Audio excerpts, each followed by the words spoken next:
जय हिंद दोस्तों। मैं Mantu Kumar Buddha M competitive centre में आपका स्वागत करता हूं। और समय हो चला है शाम के 4:45 और मैं हाजिर हूं आज का सब्जेक्ट लेकर हिंदी व्याकरण। और आज हम लोग पढ़ेंगे स्वतंत्रता के बाद हिंदी का राजभाषा के रूप में विकास। तो देखते चलेंगे।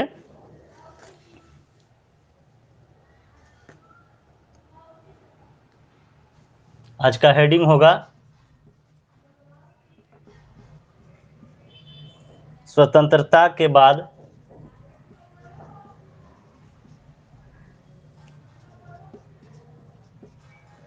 हिंदी का राजभाषा के रूप में विकास।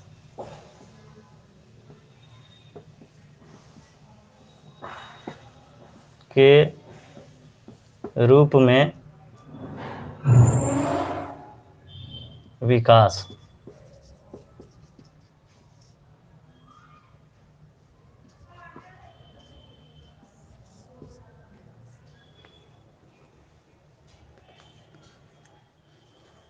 राजभाषा का मतलब होता है ऑफिशियल लैंग्वेज। तो पहला क्वेश्चन बनता है कि राजभाषा क्या है।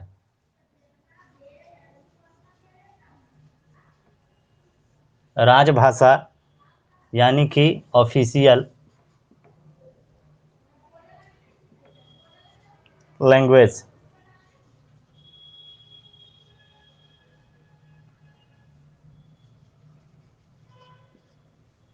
क्या है।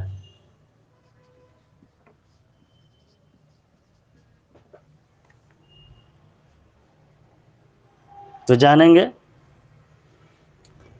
हमारे संविधान के अनुसार ऑफिशियल लैंग्वेज क्या है।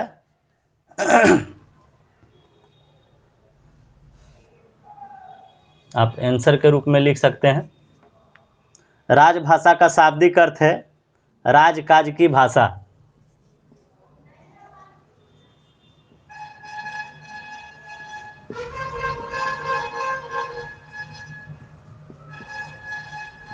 राजभाषा का शाब्दिक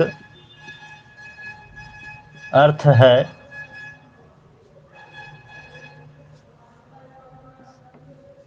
राजकाज की भाषा।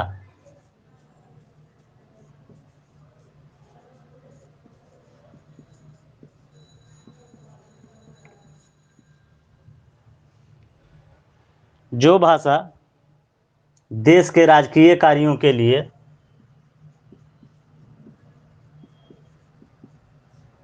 जो भाषा देश के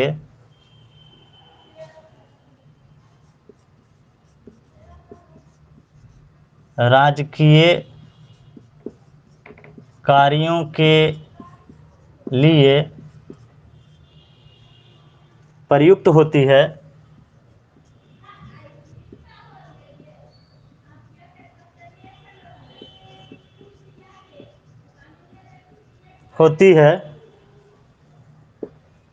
वह राजभाषा कहलाती है।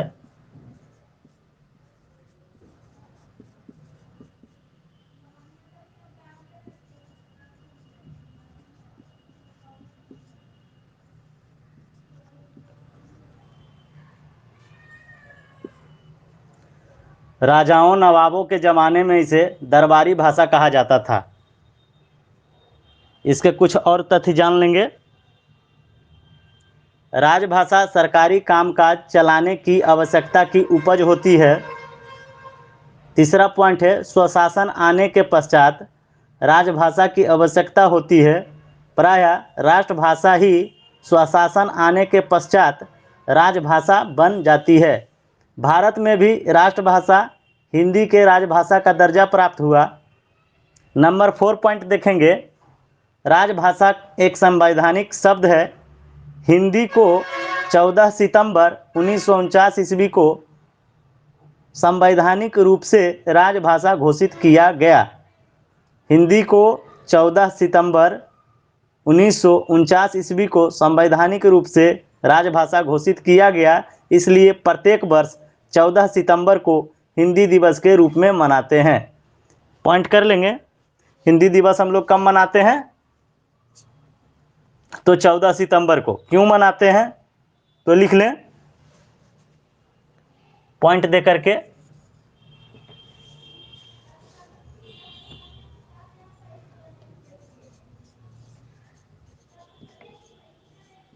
हिंदी को 14 सितंबर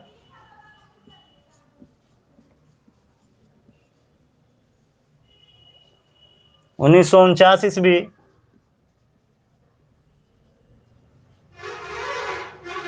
को संवैधानिक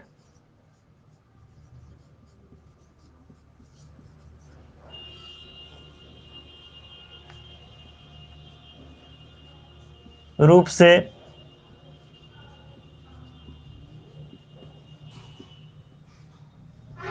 राजभाषा घोषित किया गया।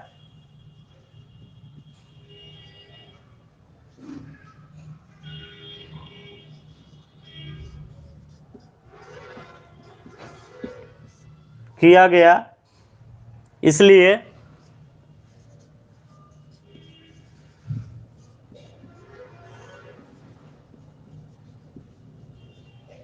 प्रत्येक वर्ष 14 सितंबर को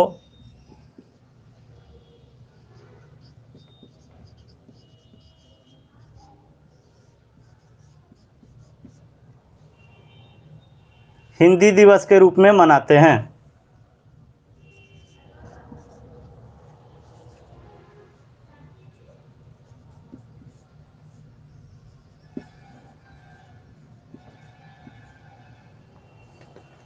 हिंदी दिवस के रूप में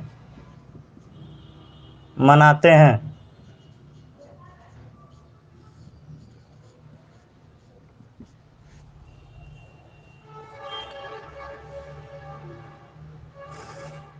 पांचवा पॉइंट देखेंगे, राजभाषा देश को अपने प्रशासनिक लक्ष्यों के द्वारा राजनीतिक आर्थिक इकाई में जोड़ने का काम करती है, अर्थात राजभाषा की प्राथमिक शर्त राजनीतिक प्रशासनिक एकता कायम करना है। पॉइंट 6 देखेंगे, राजभाषा का प्रयोग क्षेत्र सीमित होता है, यथा वर्तमान समय में भारत सरकार के कार्यालयों एवं कुछ राज्यों हिंदी क्षेत्र के राज्यों में राजकाज हिंदी में होता है। अन्य राज्य सरकारें अपनी अपनी भाषा में कार्य करती हैं, हिंदी में नहीं। महाराष्ट्र में मराठी, पंजाब में पंजाबी, गुजरात में गुजराती आदि। राजभाषा कोई भी भाषा हो सकती है।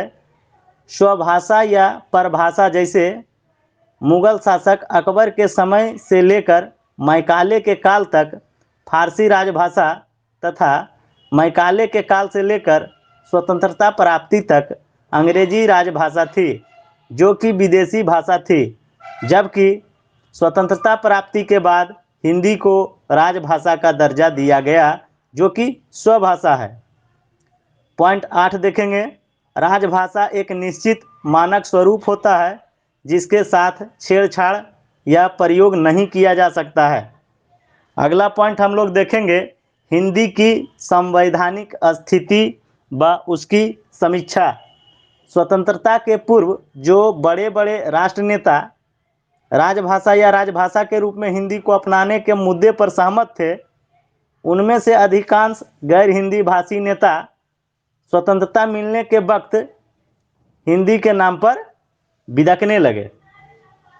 यानी कि जो पहले कह रहे थे कि हिंदी ही राजभाषा होगी, हिंदी ही बनना चाहिए, जब भारत को आज़ादी मिली तो इस मुद्दे पर वो नहीं टिके और अपनी भाषा का समर्थन करने लगे थे।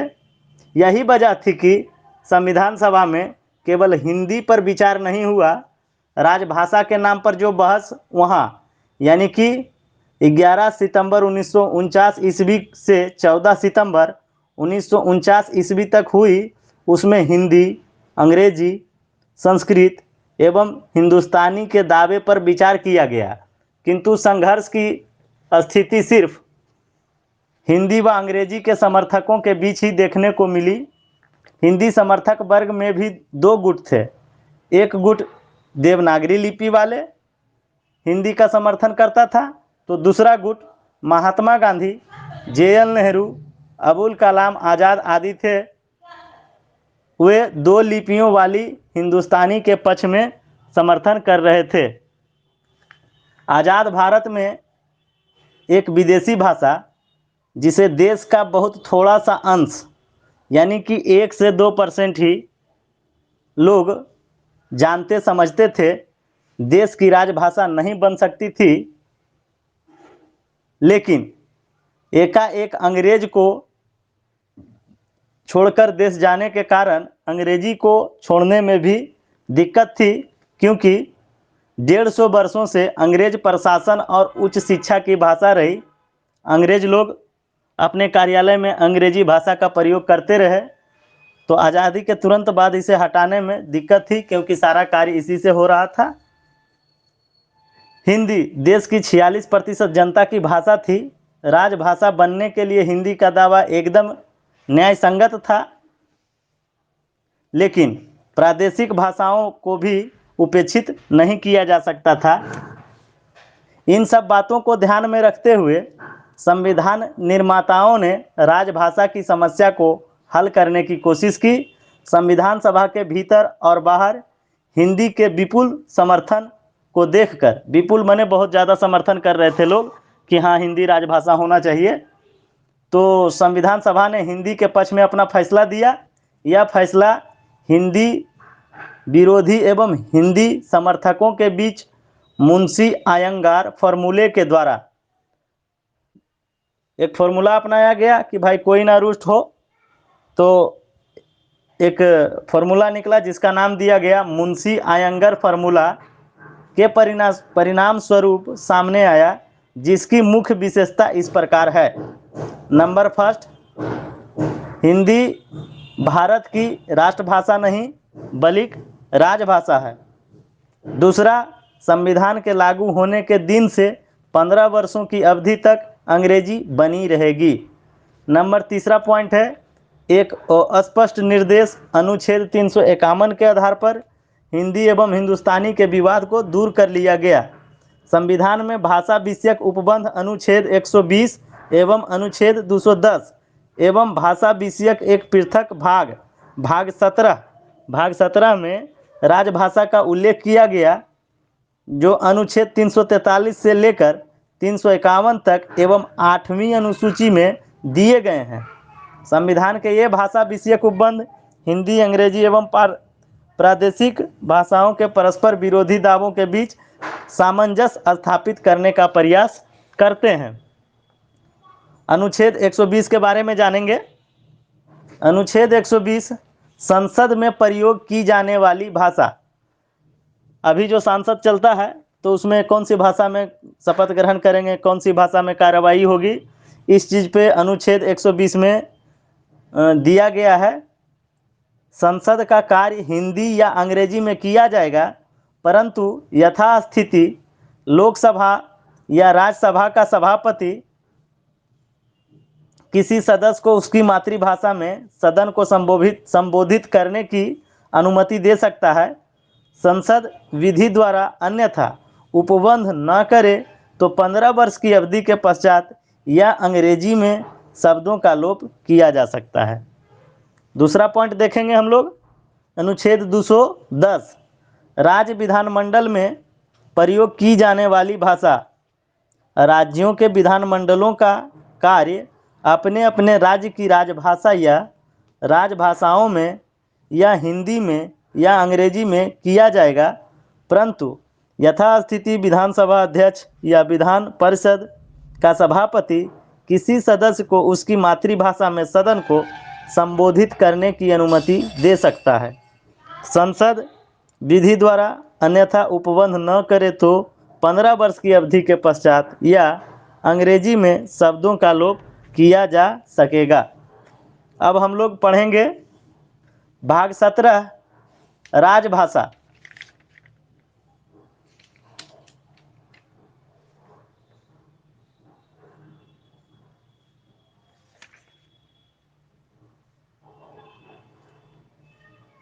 अनुच्छेद 343 संघ की राजभाषा। संघ की राजभाषा हिंदी और लिपि देवनागरी होगी। अंकों का रूप भारतीय अंकों का अंतर्राष्ट्रीय रूप होगा। यह भाग 17 राजभाषा अध्याय 1 संघ की भाषा में कहा गया है। दूसरा, इस संविधान के प्रारंभ में 15 वर्ष की अवधि तक अर्थात 1665 तक उन सभी शासकीय प्रयोजनों के लिए अंग्रेजी भाषा का प्रयोग किया जाता रहेगा जिसके लिए हम पहले प्रयोग किया जा रहा था। भाग 17 राजभाषा अध्याय 1 संघ की भाषा को मैं स्टडी मटेरियल पे दे दूंगा, आप लोग इसे दोबारा पढ़ लेंगे। एक बार मैं इन्हें बता देता हूँ। परंतु राष्ट्रपति उक्त अवधि के दौरान संघ के शासकीय प्रयोजनों में से किसी के लिए अंग्रेजी भाषा के अतिरिक्त हिंदी भाषा का और भारतीय अंकों के अंतर्राष्ट्रीय रूप के अतिरिक्त देवनागरी रूप का प्रयोग प्राधिकृत कर सकेगा। नंबर तीसरा पॉइंट है, संसद उक्त 15 वर्ष की अवधि के पश्चात विधि द्वारा अंग्रेजी भाषा का या अंकों के देवनागरी का रूप ऐसे प्रयोजनों के लिए प्रयोग उपबंधित कर सकेगी जो विधि के विनिर्दिष्ट किया जाएगा। अनुच्छेद 344 में बताया गया है, राजभाषा के संबंध में आयोग 5 वर्ष के उपरांत राष्ट्रपति द्वारा और संसद की समिति 10 वर्ष के उपरांत। अध्याय 2 प्रादेशिक भाषाएं अनुच्छेद 345 पर वर्णित है। राज्य की राजभाषा या राजभाषाएं, प्रादेशिक भाषा या भाषाएं या हिंदी ऐसी व्यवस्था होने तक अंग्रेजी का प्रयोग जारी। अनुच्छेद 346 एक राज्य और दूसरे राज्य के बीच या किसी राज्य और संघ के बीच पत्रादि की राजभाषा संघ द्वारा तत्समय प्राधिकृत भाषा आपसी करार होने पर जो पर दो राज्यों के बीच हिंदी। और अनुच्छेद 343 में दिया गया है, किसी राज्य की जनसंख्या के किसी अनुभाग द्वारा बोली जाने वाली भाषा के संबंध में विशेष उपबंध। अध्याय 3 SC HC आदि की भाषा यानी हाईकोर्ट सुप्रीम कोर्ट के बारे में बता रहा है। अनुच्छेद 348 SC और HC में संसद व राज्य विधान मंडल के विधेयकों अधिनियमों आदि के लिए प्रयोग की जाने वाली भाषा उपबंध होने तक अंग्रेजी जारी रहेगी। अनुच्छेद 349 में कहा गया है, भाषा से संबंधित कुछ विधियां अधिनियमित करने के लिए विशेष प्रक्रिया राजभाषा संबंधी कोई भी विधेयक राष्ट्रपति की पूर्व मंजूरी के बिना पेश नहीं की जा सकती है और राष्ट्रपति भी आयोग की सिफारिशों पर विचार करने के बाद ही मंजूरी दे सकेंगे। अध्याय 4 विशेष निर्देश अनुच्छेद 350 में यह व्यवस्था किया गया है, व्यथा के निवारण के लिए अभ्यवेदन में प्रयोग की जाने वाली भाषा किसी भी भाषा में प्रथम भाषाई अल्पसंख्यक वर्गों के लिए प्राथमिक स्तर पर मातृभाषा में शिक्षा की सुविधाएं, जो हम लोग देखते हैं प्राथमिक कक्षा में कि जिस क्षेत्र में स्कूल हो तो उसको उसी क्षेत्र की भाषा में पढ़ाई दिया जाए, इसके बारे में अनुच्छेद 350 में उपबंधित है। और नंबर सेकेंड, भाषाई अल्पसंख्यक वर्गों के लिए विशेष अधिकारी की नियुक्ति राष्ट्रपति के द्वारा किया जाता है। तो स्वतंत्रता के बाद हिंदी का राजभाषा के रूप में विकास हम लोग पढ़ लिए। और अब हम लोग पढ़ेंगे, थोड़ा सा पीछे आएंगे, आगे वाला चैप्टर हम लेके निकल गए थे। टॉपिक दिया था स्वतंत्रता संग्राम के दौरान हिंदी का राष्ट्रभाषा के रूप में विकास, लेकिन मैं पढ़ा दिया आपको स्वतंत्रता के बाद हिंदी का राजभाषा के रूप में विकास और राजभाषा ऑफिशियल लैंग्वेज का ही वहाँ डिफिनीशन दे दिया हूँ। तो अब हम लोग पढ़ेंगे स्वतंत्रता संग्राम के दौरान हिंदी का राष्ट्रभाषा के रूप में विकास। तो जानेंगे कि राष्ट्रभाषा किसे कहते हैं, यानी कि राष्ट्रभाषा क्या है। तो पहले समझते हैं कि राष्ट्रभाषा क्या है। स्क्रीनशॉट ले लें इसका, आशा है आप लोग स्क्रीनशॉट ले चुके होंगे। जितने भी स्टूडेंट हमारे बुद्धा एम कॉम्पिटिटिव सेंटर पे ऑनलाइन पढ़ रहे हैं, सभी लोग से एक विनती है कि आप लोग हमारे YouTube channel Buddha M competitive जो है उसको ज़्यादा से ज़्यादा लोगों में शेयर करें और वैसे बच्चों तक पहुंचाएं जो दूर दराज के क्षेत्रों में पढ़ते हैं या जो पढ़ना चाहते हैं। तो चलिए देखते हैं राष्ट्रभाषा।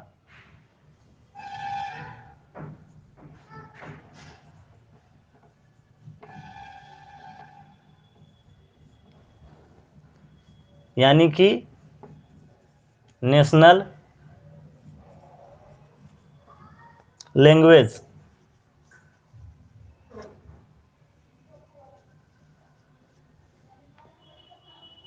क्या है?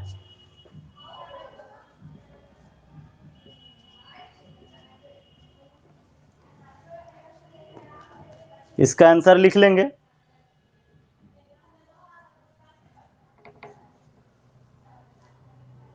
राष्ट्रभाषा का शाब्दिक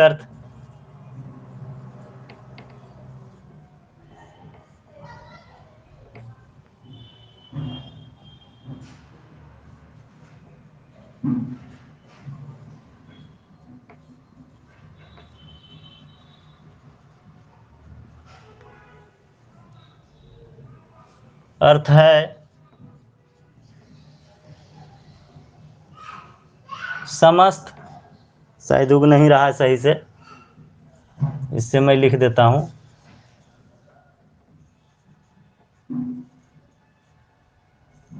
राष्ट्रभाषा का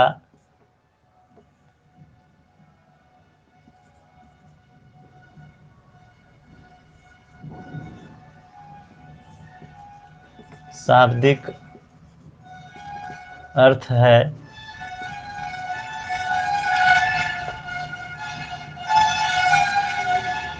समस्त राष्ट्र में प्रयुक्त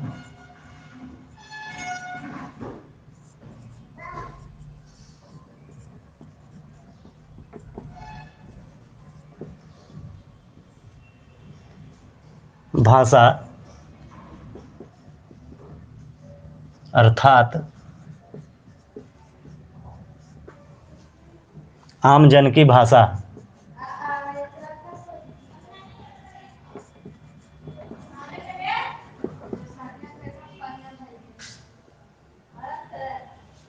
आम जन की भाषा को ही जनभाषा बोलते हैं।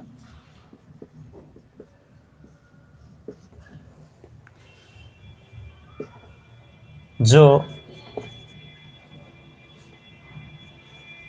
भाषा समस्त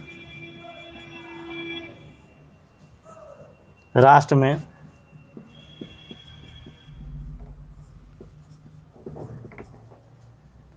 जन जन के विचार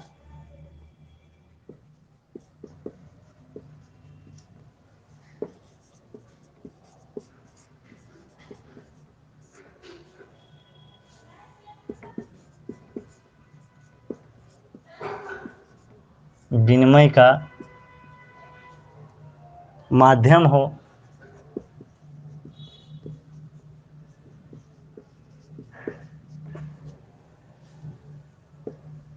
वह राष्ट्रभाषा कहलाती है।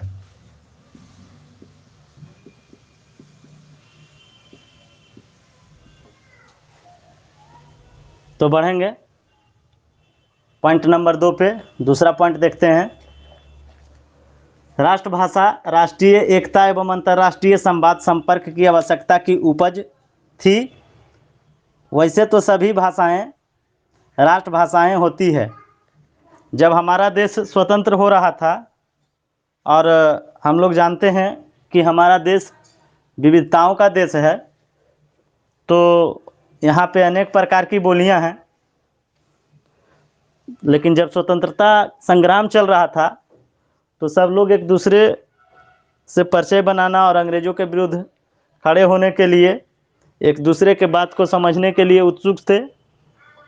तो उस समय राष्ट्रभाषा की आवश्यकता महसूस की गई और उसी समय राष्ट्रभाषा के विकास के बारे में सोचा गया, तो वही चीज़ यहाँ बताया गया है। नंबर तीसरा पॉइंट देखेंगे, स्वतंत्रता संग्राम के दौरान राष्ट्रभाषा की आवश्यकता थी।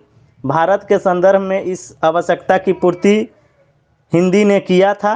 यही कारण है कि हिंदी स्वतंत्रता संग्राम के दौरान विशेषतः 1900 ईस्वी से लेकर 1947 ईस्वी तक राष्ट्रभाषा बनी। चौथा पॉइंट देखेंगे, राष्ट्रभाषा शब्द कोई संवैधानिक शब्द नहीं, बल्कि यह प्रयोगात्मक, व्यवहारिक एवं जनसामान्य प्राप्त शब्द है। पांचवा पॉइंट देखेंगे, राष्ट्रभाषा सामाजिक सांस्कृतिक मान्यताओं परंपराओं के द्वारा सामाजिक सांस्कृतिक स्तर पर देश को जोड़ने का काम करती है। अर्थात राष्ट्रभाषा की प्राथमिक शर्त देश में विभिन्न समुदायों के बीच भावनात्मक एकता स्थापित करना है। नंबर छठा पॉइंट देखेंगे, राष्ट्रभाषा का प्रयोग क्षेत्र विस्तृत और देशव्यापी होता है। राष्ट्रभाषा सारे देश की संपर्क भाषा होती है, इसका व्यापक जनाधार होता है। सातवां पॉइंट देखेंगे, राष्ट्रभाषा हमेशा स्वभाषा ही हो सकती है, क्योंकि उसी के साथ जनता का भावनात्मक लगाव होता है। यहाँ कहना यह चाह रहा है कि राष्ट्रभाषा हमारा देश का ही भाषा हो सकता है, क्योंकि इससे एकाकीपन यानी एकतापन का भावना उत्पन्न होता है, अपनापन का भाव उत्पन्न होता है, इसीलिए उक्त बातें कही जा रही है। नंबर आठवां पॉइंट देखेंगे, राष्ट्रभाषा का स्वरूप लचीला होता है और इसे जनता के अनुरूप किसी भी रूप में ढाला जा सकता है। अब आएंगे अंग्रेजों का योगदान। हमारे भाषा में यानी कि हिंदी में अंग्रेज ने क्या योगदान किया, तो जानते हैं इसके बारे में। राष्ट्रभाषा सारे देश की संपर्क भाषा यानी कि लिंक लैंग्वेज होती है। हिंदी दीर्घकाल से सारे देश के जन के पारस्परिक संपर्क की भाषा रही। यह केवल उत्तर भारत की भाषा नहीं, बल्कि दक्षिण भारत के आचार्य वल्लभाचार्य, रामानुजन आदि ने भी इसी भाषा के माध्यम से अपने मतों का प्रचार किया। और हिंदी भाषी राज्यों में जहाँ पे हिंदी नहीं बोली जाती है, जैसे महाराष्ट्र, गुजरात, बंगाल, ये सब में भी वहाँ के संत कवि ने हिंदी का बखूबी इस्तेमाल किया और प्रचार प्रसार किया। मैं उनका नाम बता देना चाहूँगा, जैसे कि असम में शंकर देव, महाराष्ट्र के ज्ञानेश्वर, नामदेव, गुजरात के नरसिंह मेहता, बंगाल के चैतन्य प्रभु आदि ने भाषा को अपने धर्म में साहित्य का माध्यम बनाया। यही कारण था कि जब जनता और सरकार के बीच संवाद स्थापना के क्रम में फारसी या अंग्रेजी के माध्यम से दिक्कतें पेश आई, तो कंपनी सरकार ने यानी कि अंग्रेज़ों ने फोर्ट विलियम कॉलेज में हिंदुस्तानी विभाग खोलकर अधिकारियों को हिंदी सिखाने की व्यवस्था कर दी। यहाँ से हिंदी पढ़े हुए अधिकारी भिन्न भिन्न क्षेत्रों में यानी देश के अलग अलग क्षेत्र में जा करके और उसका लाभ उठाया और मुक्त कंठ से हिंदी का गुणगान किया। तो जानते हैं हिंदी के बारे में सीटी मेटकॉफ ने क्या कहा। सीटी मेटकॉफ ने 1806 ईस्वी में अपने शिक्षा गुरु जॉन गिलक्राइस्ट को लिखा, भारत के जिस भाग में भी मुझे काम करना पड़ा है, कलकत्ता से लेकर लाहौर तक, कुमायूं के पहाड़ों से लेकर नर्मदा तक, मैंने उस भाषा का आम व्यवहार देखा है जिसकी शिक्षा आपने मुझे दी है। मैं कन्याकुमारी से कश्मीर तक या जावा से सिंधु तक इस विश्वास से यात्रा करने की हिम्मत कर सकता हूँ कि मुझे हर जगह ऐसे लोग मिल जाएंगे जो हिंदुस्तानी बोल लेते होंगे। जानते हैं हिंदी के बारे में टॉमस रोबक ने क्या कहा। टॉमस रोबक ने 1807 ईस्वी में लिखा, जैसे इंग्लैंड जाने वाले को लैटिन यानी कि सेक्सन या फ्रेंच के बदले अंग्रेजी सीखनी चाहिए, वैसे ही भारत आने वाले को अरबी, फारसी या संस्कृत के बदले हिंदुस्तानी सीखनी चाहिए। जानते हैं अगला पॉइंट जो है विलियम कैरी साहब ने कहा।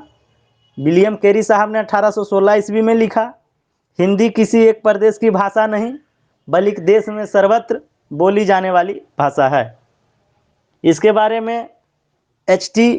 कोलब्रुक ने लिखा, जिस भाषा का व्यवहार भारत के प्रत्येक प्रांत के लोग करते हैं, लोग पढ़े लिखे तथा अनपढ़ दोनों की साधारण बोलचाल की भाषा है, जिसको प्रत्येक गांव में थोड़ा बहुत लोग अवश्य समझ लेते हैं, उसी का नाम हिंदी है। इसके बारे में जॉर्ज ग्रियर्सन ने बोला, हिंदी आम बोलचाल की महाभाषा है, ग्रेट लैंग्वेज फ्रैंका कहा। इन विद्वानों के मंतव्यों से स्पष्ट है कि हिंदी की व्यावहारिक उपयोगिता, देशव्यापी प्रचार और प्रयोगगत लचीलेपन के कारण अंग्रेजों ने हिंदी को अपनाया। उस समय हिंदी और उर्दू को एक ही भाषा मानी जाती थी, जो 2 लिपियों में लिखी जाती थी। अंग्रेजों ने हिंदी को प्रयोग में लाकर हिंदी की महती यानी बढ़ती संभावनाओं की ओर राष्ट्रीय नेताओं एवं साहित्यकारों का ध्यान आकर्षण किया, यानी कि खींचा। जानते हैं हिंदी के विकास में धर्म सेवक, समाज सुधारक ने भी क्या योगदान दिए हैं, तो जानते हैं इनके बारे में। धर्म या समाज सुधार की प्रायः सभी संस्थाओं ने हिंदी के महत्व को भांपा और हिंदी की हिमायत की। जैसे ब्रह्म समाज। ब्रह्म समाज जो 1828 ईस्वी में बना, के संस्थापक राजा राम मोहन राय ने कहा, इस समग्र देश की एकता के लिए हिंदी अनिवार्य है। ब्रह्म समाजी केशव चंद्र सेन ने 1875 ईस्वी में एक लेख लिखा, भारतीय एकता कैसे हो, जिसमें उन्होंने लिखा, उपाय है सारे भारत में एक ही भाषा का व्यवहार। अभी जितनी भाषाएं भारत में प्रचलित हैं, उनमें हिंदी भाषा लगभग सभी जगह प्रचलित है। यह हिंदी अगर भारतवर्ष की एकमात्र भाषा बनाई जाए तो यह काम सहज ही और शीघ्र संपन्न हो सकता है। एक अन्य ब्रह्म समाजी नवीन चंद्र राय ने लिखा, पंजाब में हिंदी के विकास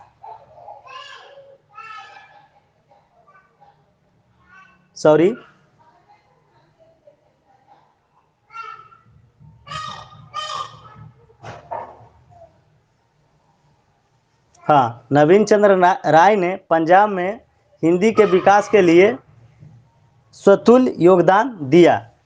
तो कुछ पॉइंट है, इसको लिख लेंगे जो एग्जाम में आते हैं। हिंदी छोड़ अदर एग्जाम में भी पूछा जाता है, तो इसको नोट कर लें।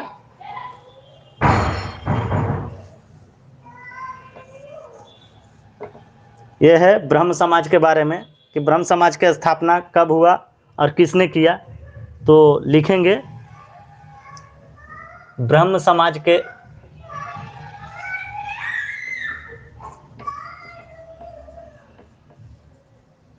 ब्रह्म समाज 1828 ईस्वी में बनाया गया। इसके संस्थापक हैं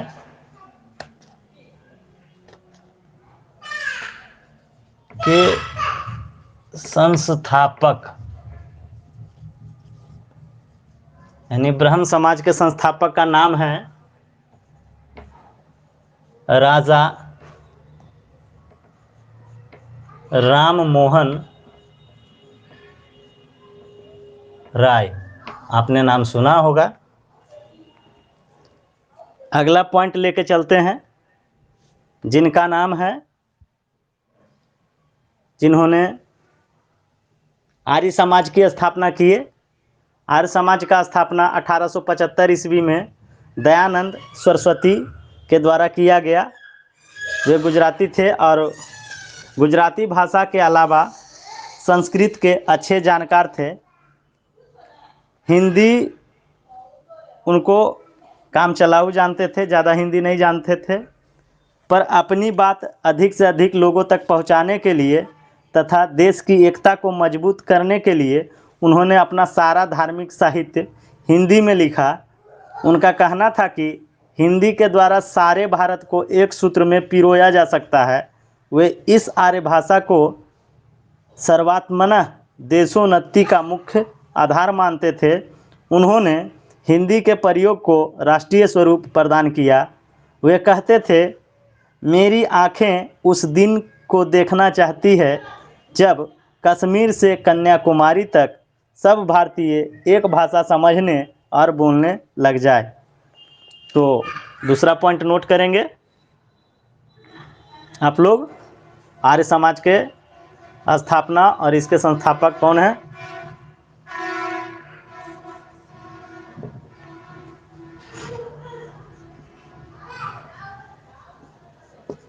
आर्य समाज, इसकी स्थापना 1875 ईस्वी के संस्थापक हैं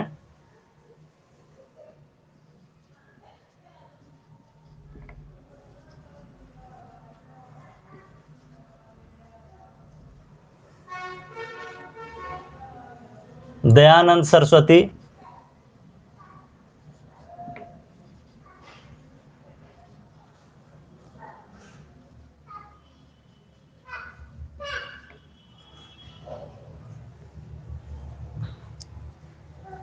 एक और संत के बारे में जानेंगे जो हमारे देश के बहुत नामी गिरामी संत हैं और स्वतंत्रता संग्राम में उनका योगदान भी था।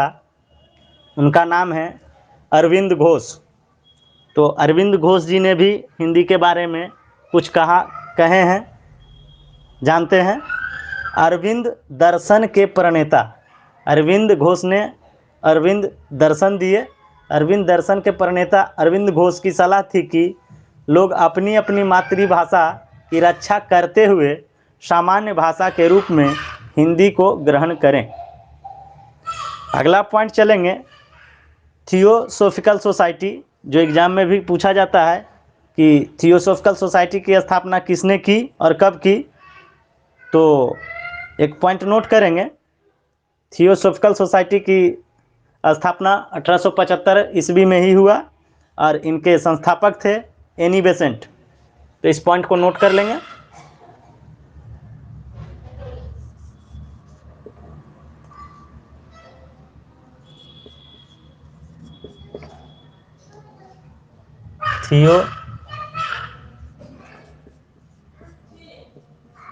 थियोसॉफिकल सोसाइटी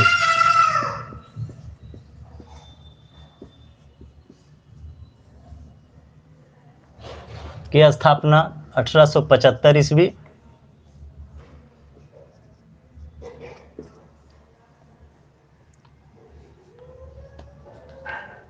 की संचालिका थी एनी बेसेंट, यानी संस्थापक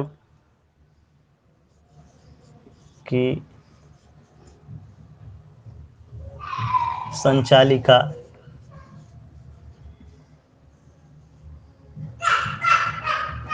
एनी बेसेंट।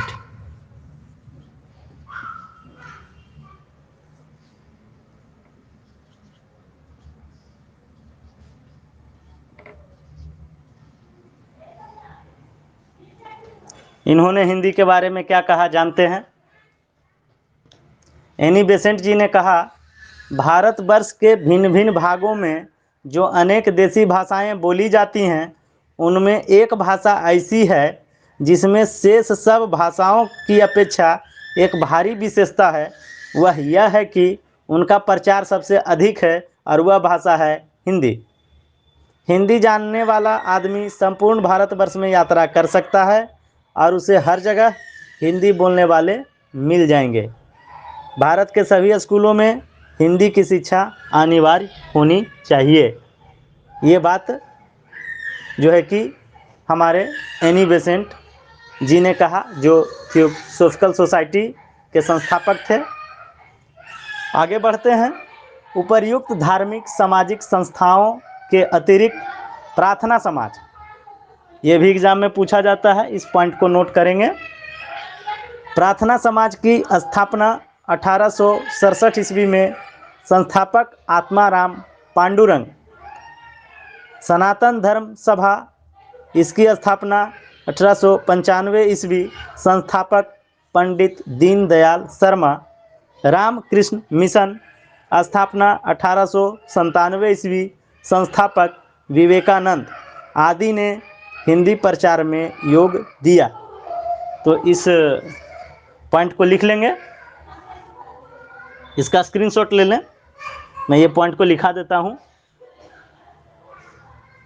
आशा स्क्रीनशॉट ले चुके होंगे।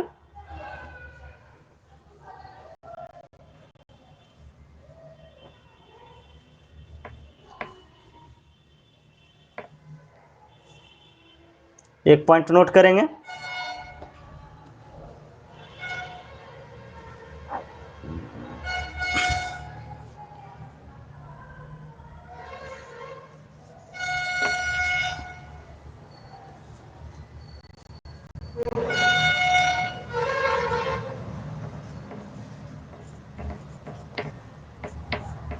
प्रार्थना समाज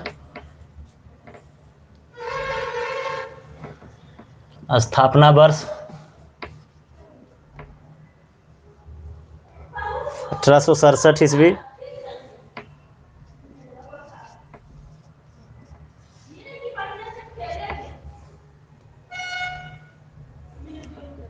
संस्थापक हैं आत्माराम पंडुरंग।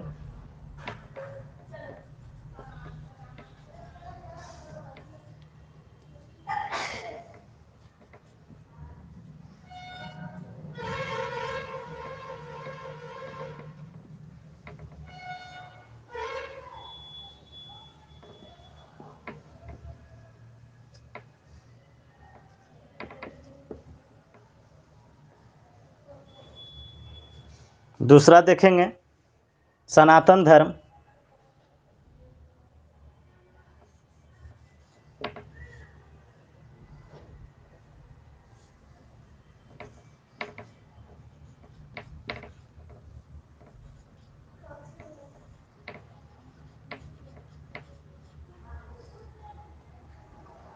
सनातन धर्म सभा स्थापना वर्ष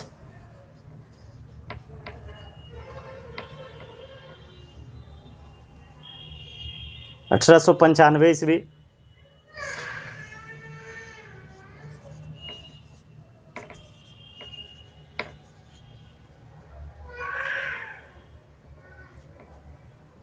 संस्थापक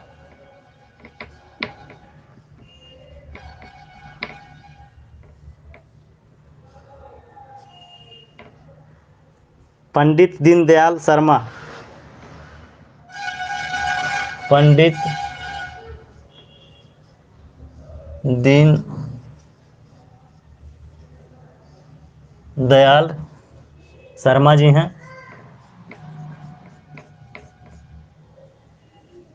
पॉइंट तीसरा लिखेंगे रामकृष्ण मिशन।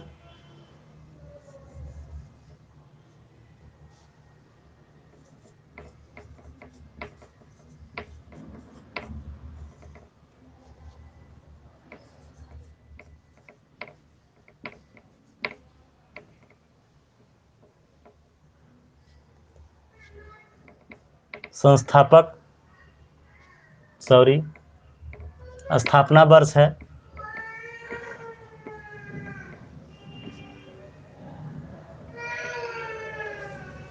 1897 ईस्वी।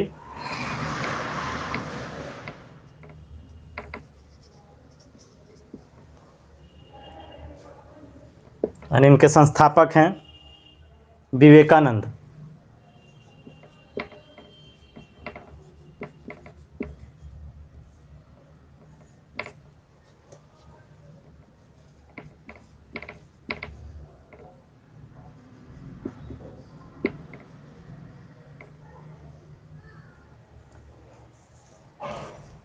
इन लोगों ने भी हिंदी को बढ़ाने में महत्वपूर्ण योगदान दिया है।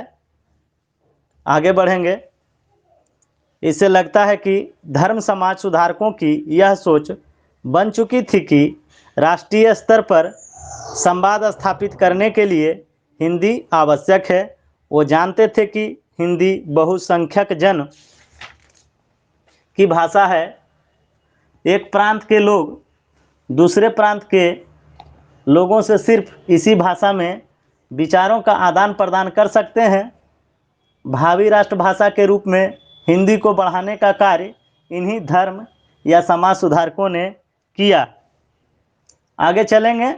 कांग्रेस के नेताओं का योगदान। हिंदी में कांग्रेसी नेता का योगदान क्या रहा, इसके बारे में जानेंगे और इसका पॉइंट भी मैं नोट करवा दूंगा। कांग्रेस पार्टी का गठन 1885 ईस्वी में हुई। जैसे जैसे कांग्रेस का राष्ट्रीय आंदोलन जोर पकड़ता गया, वैसे वैसे राष्ट्रीयता, राष्ट्रीय झंडा एवं राष्ट्रभाषा के प्रति आग्रह बढ़ता गया। 1917 ईस्वी में लोकमान्य बाल गंगाधर तिलक ने कहा, यद्यपि मैं उन लोगों में से हूँ जो चाहते हैं और उनका विचार है कि हिंदी ही भारत की राष्ट्रभाषा हो सकती है, तिलक ने भारतवासियों से आग्रह किया कि हिंदी सीखें। तिलक जी महाराष्ट्र से बिलोंग करते थे। अब जानते हैं महात्मा गांधी स्वराज का प्रश्न मानते थे। हिंदी का प्रश्न स्वराज का प्रश्न है। उन्होंने हिंदी को राष्ट्रभाषा के रूप में सामने रखकर भाषा समस्या पर गंभीरता से विचार किया। 1917 ईस्वी भड़ौच में आयोजित गुजरात शिक्षा परिषद के अधिवेशन में सभापति पद से भाषण देते हुए गांधी जी ने कहा, राष्ट्रभाषा के लिए 5 लक्षण या शर्तें होनी चाहिए। नंबर फर्स्ट, अमलदारों यानी राजकीय अधिकारियों के लिए वह भाषा सरल होनी चाहिए। दूसरा चीज़ बोले, यह जरूरी है कि भारतवर्ष के बहुत से लोग उस भाषा को बोलते हैं। नंबर तीसरा, उस भाषा के द्वारा भारतवर्ष का अपनी धार्मिक, आर्थिक और राजनैतिक व्यवहार हो सकना चाहिए। नंबर चौथा, राष्ट्र के लिए वह भाषा आसान होनी चाहिए। और नंबर पाँचवा, उस भाषा का विचार करते समय किसी क्षणिक या अल्पस्थायी स्थिति पर जोर नहीं देना चाहिए। 1918 ईस्वी में हिंदी साहित्य सम्मेलन के इंदौर अधिवेशन में सभापति पद से भाषण देते हुए गांधी जी ने राष्ट्रभाषा हिंदी का समर्थन किया और बोला, यह मेरा मत है कि हिंदी ही हिंदुस्तान की राष्ट्रभाषा हो सकती है और होनी चाहिए। इसी अधिवेशन में यह प्रस्ताव पारित किया गया कि प्रतिवर्ष 6 दक्षिण भारतीय युवक, यानी कि दक्षिण भारत, तमिलनाडु, आंध्र तरफ के युवक हिंदी सीखने को प्रयागराज आएंगे और 6 उत्तर भारतीय युवक दक्षिण भारत हिंदी सिखाने के लिए जाएंगे। हिंदी का प्रचार करने के लिए दक्षिण भारत भेजा जाए। इंदौर सम्मेलन के बाद उन्होंने हिंदी के कार्य को राष्ट्रीय व्रत बना दिया। दक्षिण में प्रथम हिंदी प्रचारक के रूप में गांधी जी ने अपने सबसे छोटे पुत्र देवदास गांधी को दक्षिण में मद्रास भेजा। गांधी जी की प्रेरणा से मद्रास 1927 ईस्वी एवं वर्धा 1936 ईस्वी में राष्ट्रभाषा प्रचार सभाएं स्थापित की गई। वर्ष 1925 ईस्वी में कांग्रेस के कानपुर अधिवेशन में गांधी जी की सहमति का और कार्यकारिणी समिति का कामकाज आमतौर पर हिंदी में चलाया जाएगा। इस प्रस्ताव से हिंदी का आंदोलन को बड़ा बल मिला। वर्ष 1927 ईस्वी में गांधी जी ने लिखा, वास्तव में ये अंग्रेजी में बोलने वाले नेता हैं जो आम जनता में हमारा कामकाज जल्दी आगे बढ़ने नहीं देते। वे हिंदी सीखने से इनकार करते हैं, जबकि हिंदी द्रविड़ प्रदेश में भी 3 महीने के अंदर सीखी जा सकती है। वर्ष 1927 ईस्वी में श्री राज गोपालाचारी ने दक्षिण वालों को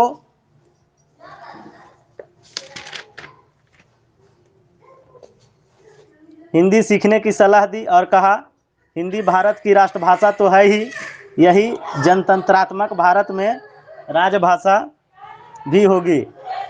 वर्ष 1928 ईस्वी में प्रस्तुत नेहरू रिपोर्ट में भाषा संबंधित सिफारिश में कहा गया था देवनागरी अथवा फारसी में लिखी जाने वाली हिंदुस्तानी भारत की राजभाषा होगी, परंतु कुछ समय के लिए अंग्रेजी का उपयोग जारी रहेगा, सिवाय देवनागरी या फारसी की जगह। देवनागरी तथा हिंदुस्तानी की जगह हिंदी रख देने के अंततः स्वतंत्र भारत के संविधान में इसी मत को अपना लिया गया। वर्ष 1929 ईस्वी में सुभाष चंद्र बोस ने कहा प्रांतीय ईर्ष्या द्वेष को दूर करने में जितनी सहायता इस हिंदी प्रचार से मिलेगी उतनी दूसरी किसी चीज़ से नहीं मिल सकती।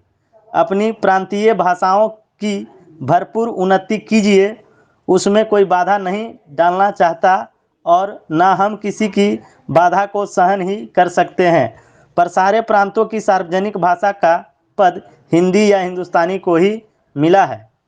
वर्ष 1931 ईस्वी में गांधी जी ने लिखा यदि स्वराज अंग्रेजी पढ़े भारतवासियों का है और केवल उनके लिए है तो संपर्क भाषा अवश्य अंग्रेजी होगी। यदि वह करोड़ों भूखे लोगों, करोड़ों निरक्षर लोगों, निरक्षर स्त्रियों, सताए हुए अछूतों के लिए है तो संपर्क भाषा केवल हिंदी हो सकती है। गांधी जी जनता की बात जनता की भाषा में करने के पक्षधर थे। वर्ष 1936 में गांधी जी ने कहा अगर हिंदुस्तान को सचमुच आगे बढ़ना है तो चाहे कोई माने या ना माने राष्ट्रभाषा तो हिंदी ही बन सकती है, क्योंकि जो स्थान हिंदी को प्राप्त है वह किसी और भाषा को नहीं मिल सकता।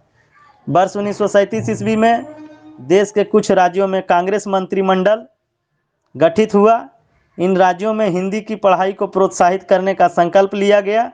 जैसे जैसे स्वतंत्रता संग्राम तीव्रतर होता गया वैसे वैसे हिंदी को राष्ट्रभाषा बनाने का आंदोलन जोर पकड़ता गया। 20वीं सदी के चौथे दशक तक हिंदी राष्ट्रभाषा के रूप में आम सहमति प्राप्त कर चुकी थी। वर्ष 1942 से 1945 का समय ऐसा था जब देश में स्वतंत्रता की लहर सबसे अधिक तीव्र थी। तब राष्ट्रभाषा से ओतप्रोत जितनी रचनाएं हिंदी में लिखी गई उतनी शायद किसी और भाषा में इतने व्यापक रूप में कभी नहीं लिखी गई। राष्ट्रभाषा के प्रचार के साथ राष्ट्रीयता के प्रबल हो जाने पर अंग्रेजों को भारत छोड़ना पड़ा। तो कुछ पॉइंट हैं उनको मैं नोट करा देता हूँ, आप लोग इन्हें लिख लेंगे।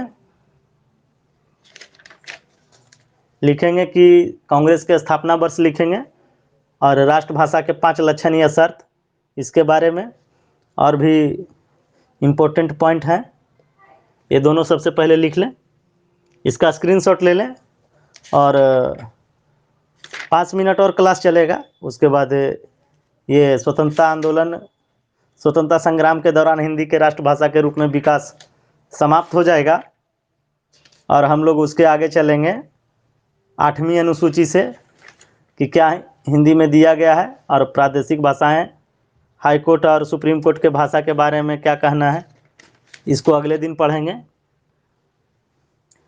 थोड़ा लग रहा है समय ज़्यादा हो रहा है तो 5 मिनट का और टाइम लेंगे हम, और कुछ इम्पोर्टेंट पॉइंट को लिख लीजिए।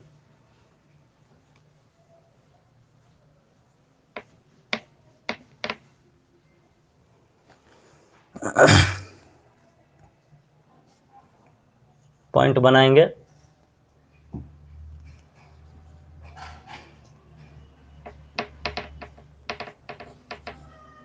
कांग्रेस की स्थापना। तो कांग्रेस की स्थापना 1885 में मुंबई में हुआ था। राष्ट्रभाषा के लिए 5 लक्षणीय शर्त होनी चाहिए, गांधी जी ने कहा, इसको नोट कर लेंगे एक पॉइंट बना के। गांधी जी ने कहा, ऐसे कर लीजिए, गांधी जी ने कहे हैं। राष्ट्रभाषा के लिए 5 लक्षण या शर्त होनी चाहिए।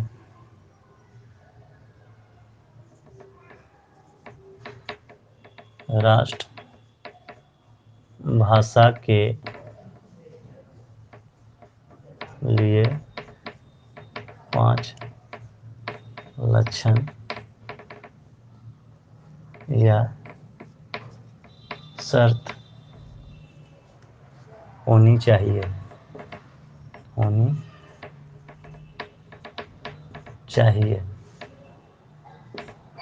तो देखेंगे।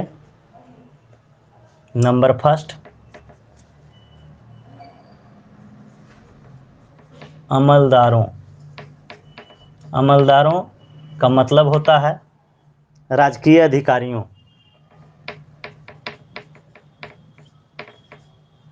राजकीय अधिकारियों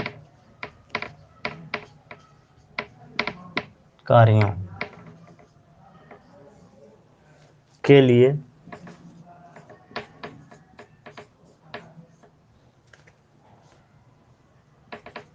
वह भाषा सरल होनी चाहिए।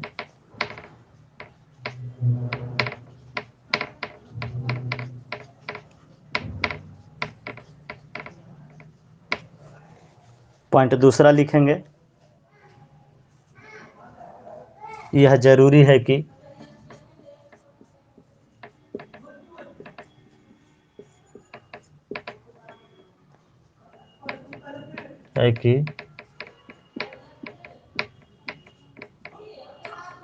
भारतवर्ष के बहुत से लोग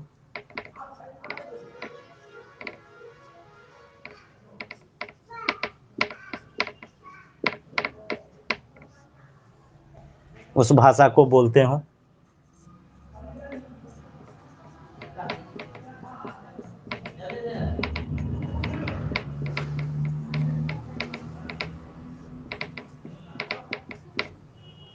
नंबर तीसरा पॉइंट लिखेंगे,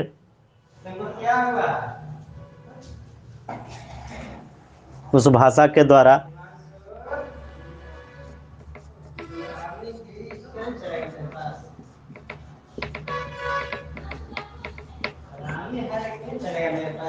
भारतवर्ष का अपना धार्मिक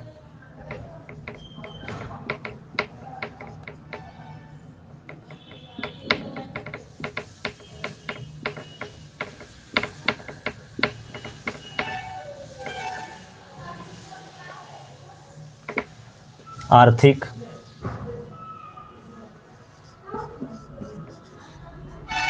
और राजनैतिक व्यवहार हो सकना चाहिए।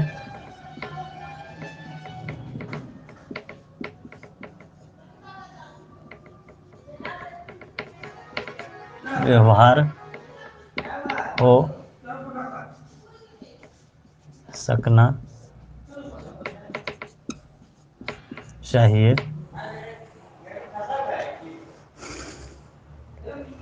नंबर 4 होना चाहिए, राष्ट्र के लिए वह भाषा आसान होनी चाहिए। राष्ट्र के लिए वह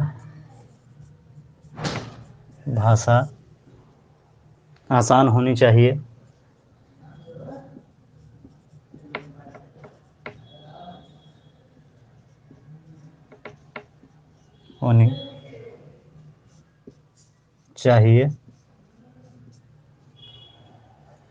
और लास्ट पॉइंट लिख लेंगे,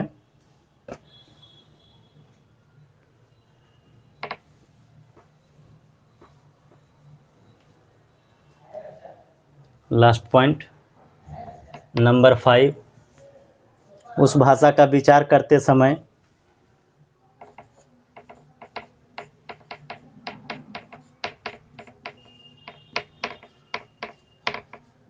विचार करते समय किसी क्षणिक या अल्पस्थायी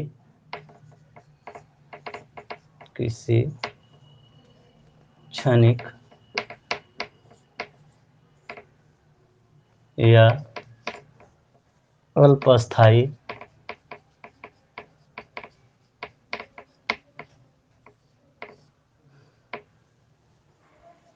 स्थिति पर जोर नहीं देना चाहिए।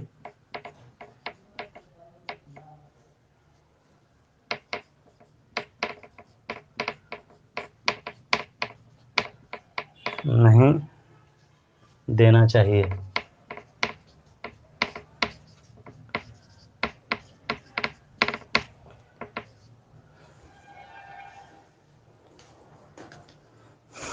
तो अब हम लोग बढ़ते हैं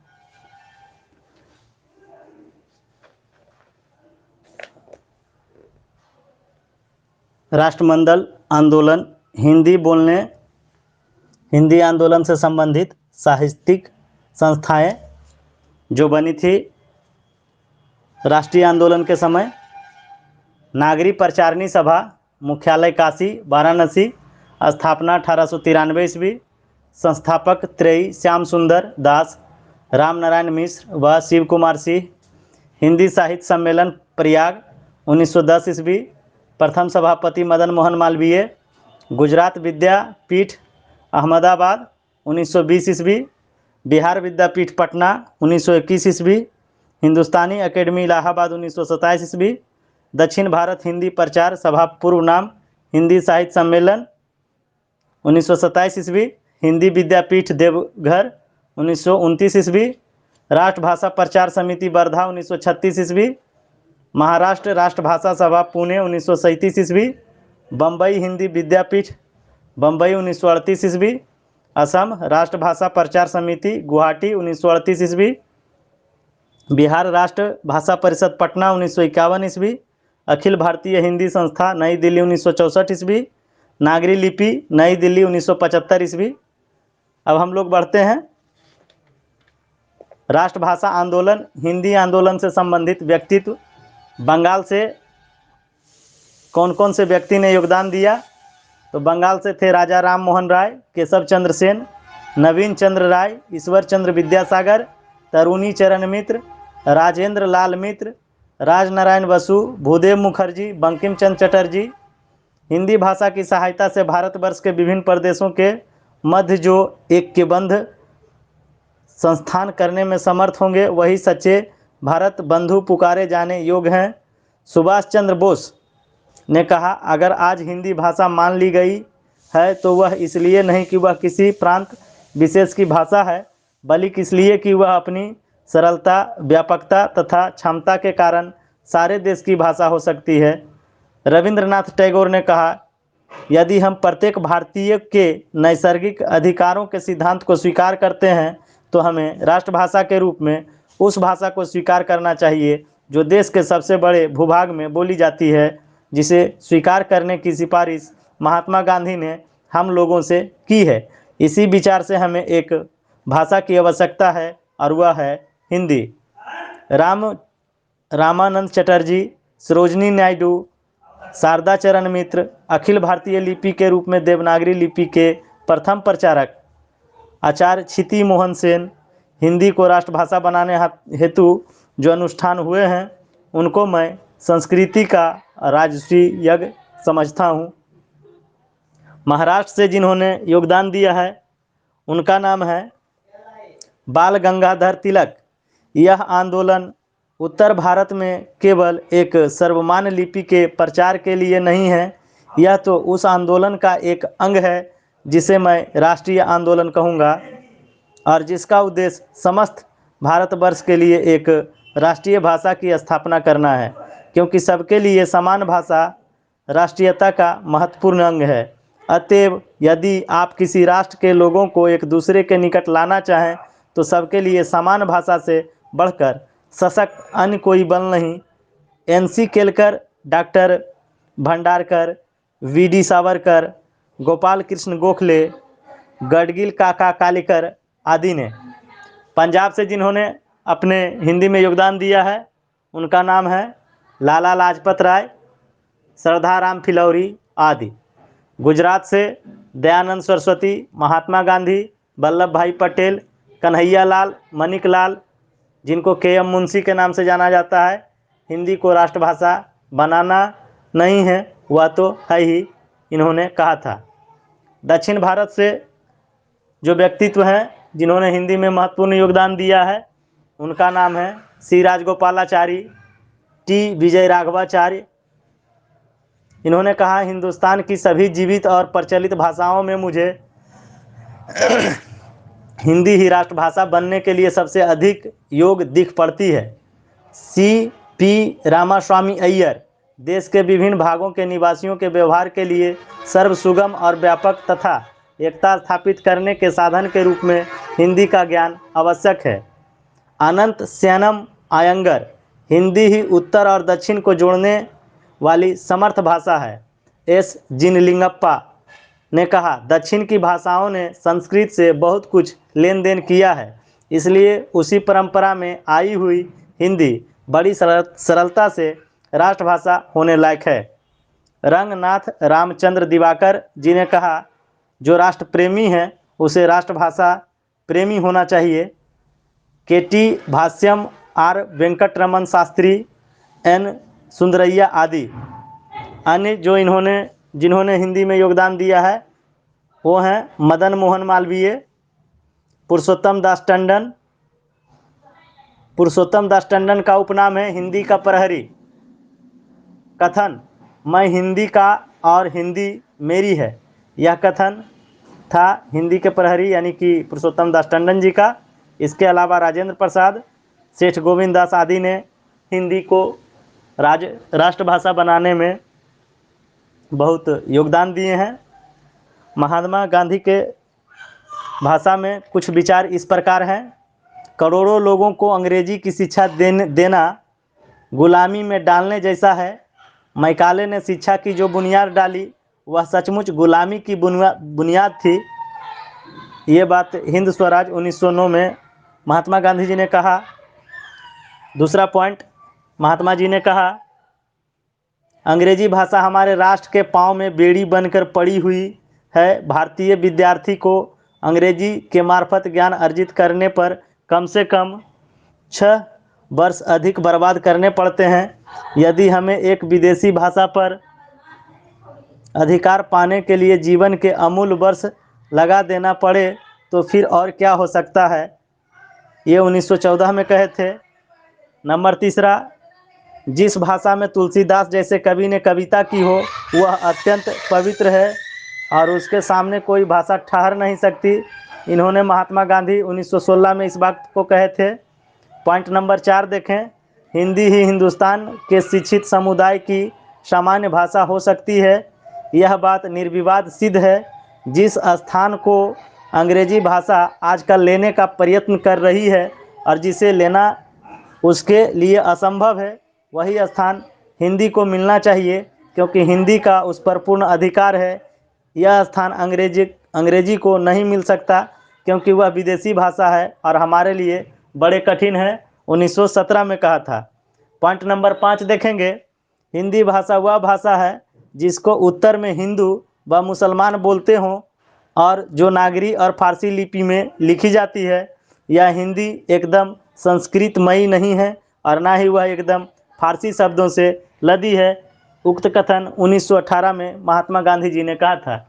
पॉइंट नंबर 6 देखेंगे, हिंदी और उर्दू नदियां हैं और हिंदुस्तानी सागर हैं। हिंदी और उर्दू दोनों को आपस में झगड़ा नहीं करना चाहिए। दोनों का मुकाबला तो अंग्रेजी से है। पॉइंट नंबर 7 देखेंगे, गांधी जी ने कहा था, अंग्रेजी के व्यामोह से पिंड छुड़ाना स्वराज का एक अनिवार्य अंग है। और पॉइंट नंबर 8 देखेंगे, मैं यदि तानाशाह होता मेरा बस चलता, यानी तानाशाह का मतलब मेरा बस चलता तो आज ही विदेशी भाषा में शिक्षा देना बंद कर देता। सारे अध्यापकों को स्वदेशी भाषाएं अपनाने पर मजबूर कर देता। जो आनाकानी करते उन्हें बर्खास्त कर देता। मैं पाठ्य पुस्तकों की तैयारी का इंतज़ार नहीं करूँगा, वे तो माध्यम के परिवर्तन के पीछे पीछे अपनी आप चली आएगी। यह एक ऐसी बुराई है जिसका तुरंत इलाज होना चाहिए। और महात्मा जी का 9वां कथन था, मेरी मातृभाषा में कितनी ही खामियां क्यों ना हो, मैं इससे इसी तरह चिपटा रहूँगा जिस तरह बच्चा अपनी माँ की छाती से, जो मुझे जीवनदायी दूध दे सकती है। अगर अंग्रेज उस जगह को हड़पना चाहती है जिसकी वह हकदार नहीं, तो मैं उससे सख्त नफरत करूँगा। वह कुछ लोगों को सीखने की वस्तु हो सकती है, लाखों करोड़ों लोगों की नहीं। और आज का लास्ट पॉइंट है जिन्होंने महात्मा गांधी जी कहे हैं, नंबर 10वां, लिपियों में सबसे अव्वल दर्जे की लिपि नागरी को ही मानता हूँ। मैं मानता हूँ कि नागरी और उर्दू लिपि के बीच अंत में जीत नागरी लिपि की होगी। तो बहुत बहुत धन्यवाद साथियों, आप लोग इस क्लास में ऑनलाइन बने रहें। बहुत बहुत धन्यवाद। आज कुछ ज़्यादा ही समय हो गया है और फिर भी आप लोग बने रहें। बहुत बहुत धन्यवाद। मिलता हूँ अगले क्लास में। तब तक के लिए गुड इवनिंग आप लोग को। जय हिंद।